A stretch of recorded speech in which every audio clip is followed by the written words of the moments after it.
What's up, guys? I'm just gonna do a quick video here on a couple things that I said I would talk about slash have kind of gotten on my nerves a little bit. This is gonna be a good segue into my next video, which I'll talk about at the end of this one. Also gonna do UFC 99 predictions, Strikeforce predictions, and WEC 41 predictions. Those are going to be my next three videos. I'm going to have those up sometime this weekend. The first thing, there's a couple people that made a video about is Dana White good or bad for MMA. They've said pretty much my opinion about it. Neo Dread made one, pretty much echoed my sentiments about the entire thing. Just give a quick rundown of what I think. Like I said, like he said, in the beginning, Dana was trying to save MMA, obviously. Now, once he brought it into the mainstream, it's all about brand recognition and about promoting the brand. Yes, he is trying to get MMA sanctioned in different states, but mostly that's just trying to benefit the UFC so they can hold bigger events in, like the bigger cities like New York, obviously. So now it's all about the UFC. He, in my opinion, doesn't really care about MMA. It's about, furthering the brand, and, it's a business, so that's what he's trying to do. I'm not going to hate on him for it. The other thing I'm going to say is there's three kinds of people. The middle one is very rare, but let me just go over all three of them. One, there's people that nut hug him, that don't question anything he does. They love every decision he makes, and it's like and these are mostly casual fans who don't know a lot about the sport. They're just getting into it, so they think UFC, and that's exactly what Dana White and the Fertittas have tried to do, obviously, is with the brand, people think UFC equals MMA.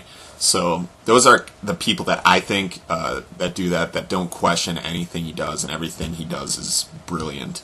On the flip side of that, there's people that just trash him no matter what he does because it's the UFC. It could be that they just don't like they just don't like the fact that these new people coming into MMA think that it's only UFC. They don't like monopolies. They don't think there should be one brand that's taken over that gets the majority of the money. I can see that. But to both sides of these, to either love him for everything he does or hate him for everything he does, I think is missing the entire point. It's just, you shouldn't hate on an idea or a decision just because you hate that person, I guess. I fall into the middle category where I look at every decision everybody makes, not just the UFC, and I look at it based on its merit and everything like that, and how is this going to affect things, and I look at it rationally, and I guess that's a lot of what people out there don't do. That's that's just how I always am. I look at things from a certain perspective where I don't hate it. I can set my feelings aside and make an informed decision, and a lot of people don't do that, and I think that's ridiculous. So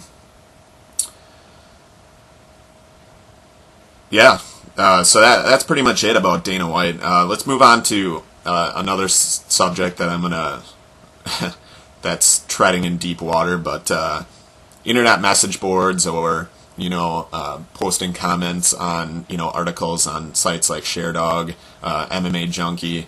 The first thing is, I'm pretty argumentative of a person. I like to argue back and forth. I like to have, obviously some things are going to get heated and you're going to say something, especially, well, on YouTube too. If you, come at me with constructive, like, shit, I will, argue with you about it if I think I'm right. That's just the kind of person I am.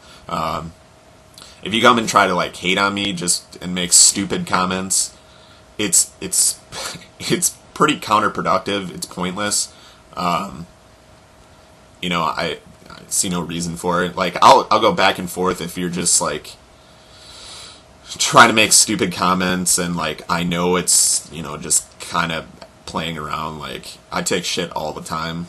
I mean, I'm used to it. That's just kind of how my friends were growing up. We gave each other shit all the time. But if it's just plain stupid, there's no reason for it. People who bash fighters, who sit behind a keyboard with a fake screen name, like Noob123 or whatever it is. It's ridiculous to just sit and bash fighters. You'll never see me say, like, he freaking sucks, like, just go on and on about him. I'll say, like, I don't think his skill set, he needs to work on things. I won't like fighters for specific reasons. I mean, and that's okay. I'm not saying they're bad. It's just, fighters that I don't like particular styles, or I don't like the way they fight, or I don't like their attitude. And the other one, which I've seen pop up lately, because of Rampage choosing to go on The Ultimate Fighter and fight Rashad instead of fighting Machida, is fighters ducking fights. Stating it as opinion is one thing, but stating it as, like, absolute, oh, he's ducking him. For sure, he just doesn't want to fight him because he knows he'll lose. Are you inside his head? You're a psychic now? You can tell, like, that he's taking this for one reason or the other? It's just ridiculous that people say that and state it as fact. It's ridiculous. I think more than half these people are just trying to get attention. You'll hear the term troll.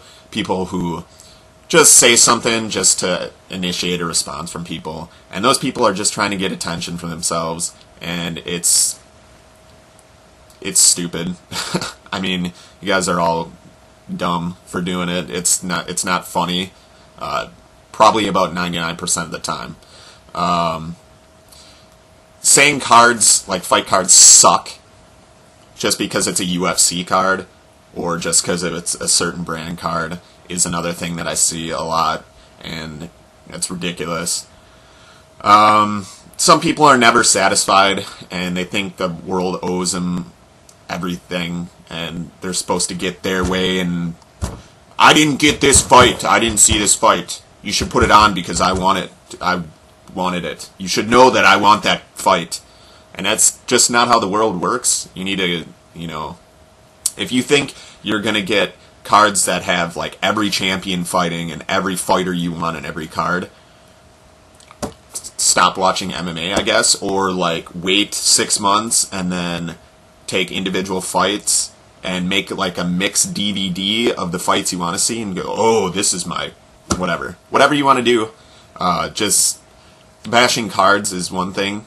If it's terrible, if it's a terrible card, say it's a terrible card, but, like, say your points why you think it's terrible, not, oh, this is a terrible card, and that's it. Along with that, I will say that with the UFC, they can't just do that because they have more than 12 fight cards a year.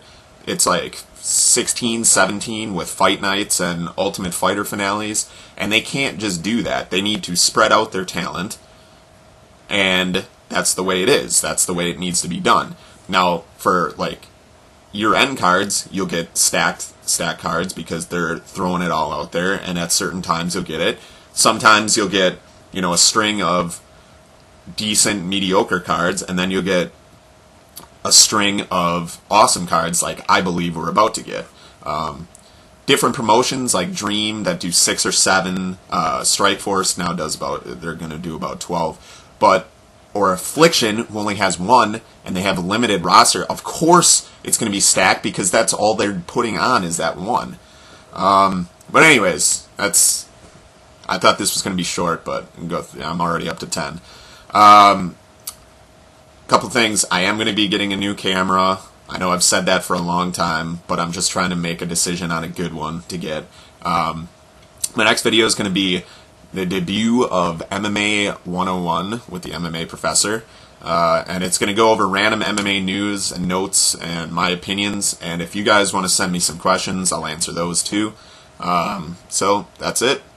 You guys stay metal.